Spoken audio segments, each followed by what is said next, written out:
안녕하세요, 토토무당입니다. 실제 당첨 내역이며 함께 하신 분들 모두 축하드립니다. 조합은 매일 무료로 드리고 있으니 편하게 문의주세요. 구독, 좋아요, 알림 설정 한 번씩 부탁드리며 금일 분석 시작하겠습니다. 금일 해외축구 도르트문트 대 볼프스부르크 경기 분석 시작하겠습니다. 홈팀 도르트문트는 3-4-3 포메이션을 기반으로 중원 점유율과 빠른 전방 침투를 주무기로 삼고 있습니다. 기라시가 전방에서 제공권 싸움과 연계 플레이를 이끌고 있으며 브란트와 바이노 기튼스가 사이드에서 빠른 속도로 박스 안 침투를 시도하고 있습니다. 그로스, 자비처, 슐로터백의 부상 이탈로 인해 수비진 안정성에는 다소 불안 요소가 있지만 전체적인 전환 속도와 이선 침투 능력은 여전히 강력하게 유지되고 있습니다. 원정팀 볼프스부르크는 3-5-2 포메이션을 활용해 미드필더 지역을 두텁게 가져가려 하지만 핵심 미드필더 아놀드가 카드 징계로 결장하면서 중원 압박력과 빌드업이 모두 약화된 상태입니다. 아무라와 비닌드가 전방에서 활로를 모색하고 있으나 중원과 최전방을 잇는 연결고리가 불안정해 공격 전개가 끊기는 장면이 잦습니다. 브레거, 호제리우, 엔젤리의 부상 이탈도 추가적인 전력 손실로 이어지고 있습니다. 도르트문트 승을 봅니다. 도르트문트는 빠른 전환 플레이와 이선 침투 패턴을 앞세워 상대 수비를 공략할 전망입니다. 볼프스부르크는 핵심 미드필더 부재로 인해 빌드업과 압박 모두 무너질 가능성이 큽니다. 전체적으로 도르트문트가 경기 흐름을 확실히 주도할 가능성이 높은 매치입니다. 금일 해외축구 인터밀란 대 베로나 경기 분석 시작하겠습니다. 홈팀 인터밀란은 3-5-2 포메이션을 바탕으로 좌우 윙백을 넓게 활용한 공격 전개와 전방 압박을 조화롭게 수행하는 팀입니다. 라우타로 마르티네스와 튀랑의 투톱 조합은 제공권과 침투를 동시에 위협하며 바렐라가 중원에서 활동량과 볼 배급을 모두 소화하며 공격 전개의 중심을 잡아줍니다. 카르보니와 파바르의 이탈은 아쉽지만 스쿼드 뎁스가 두꺼워 대체 자원으로 충분히 커버 가능한 수준입니다. 특히 홈에서는 높은 점유율과 슈팅 정확도를 바탕으로 일방적인 흐름을 만들어내는 경우가 많습니다.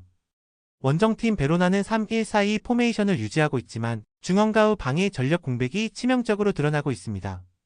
길라르디와 코폴라의 징계 결장에 더해 수슬로프, 하로이, 탱스테트, 다비도비치까지 이탈하면서 중앙가 측면의 커버 범위가 동시에 좁아졌고 전체적인 수 비밸런스가 무너지고 있습니다.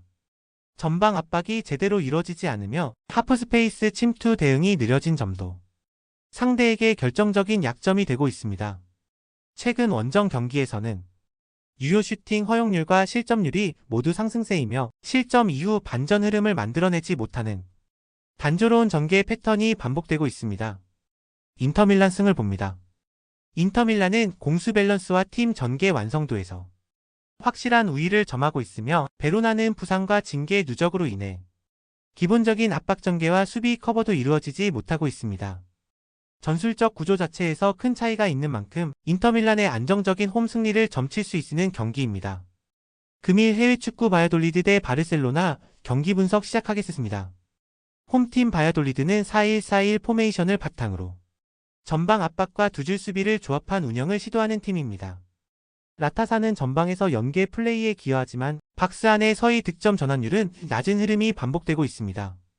투아미는 중원에서 압박 템포를 주도하고 있으며 모르는 측면 돌파 이후 연결까지 시도하지만 크로스의 정확도는 제한적입니다. 수비 시엔 포백 라인을 깊게 유지하며 공간을 줄이지만 하프스페이스 커버 타이밍과 전환 속도에서 반복적으로 균열이 나타나고 있습니다.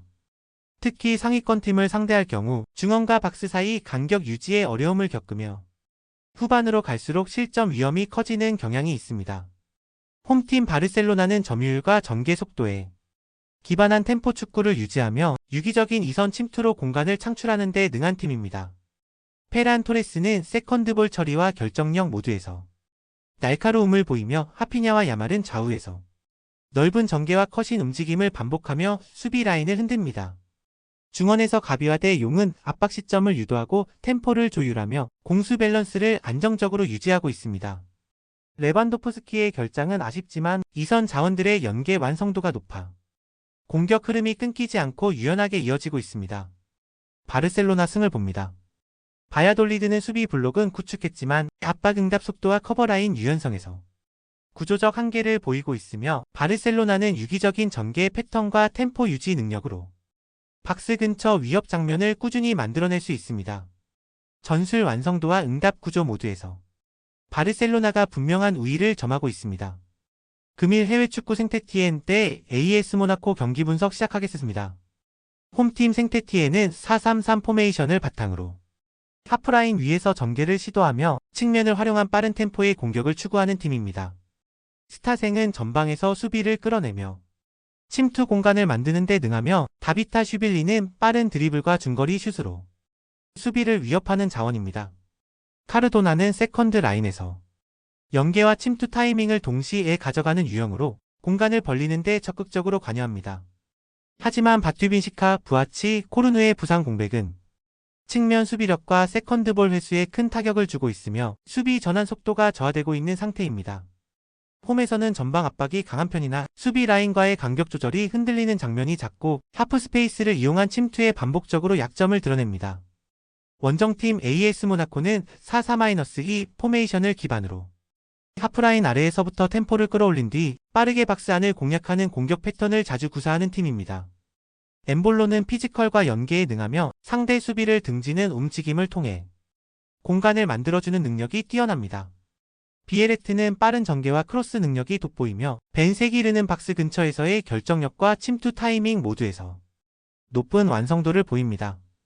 카마라의 징계 결장은 중원 수비 밸런스에 영향을 줄 수 있지만 골로빈 부상 이탈을 포함해 대체 자원이 충분히 준비되어 있어 전개 흐름에는 큰 영향을 주지 않습니다.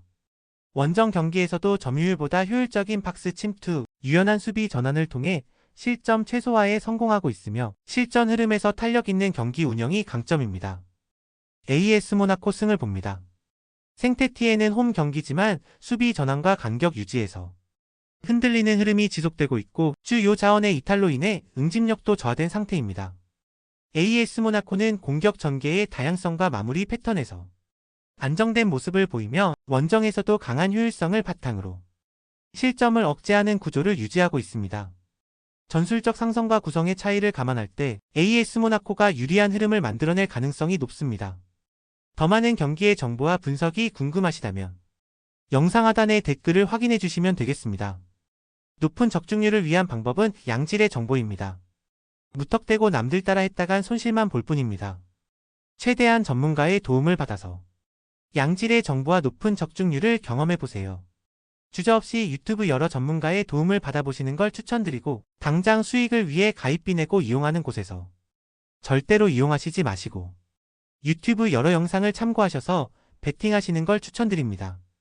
오늘도 영상 시청해주셔서 감사드리고 건승하는 하루 되시길 바랍니다.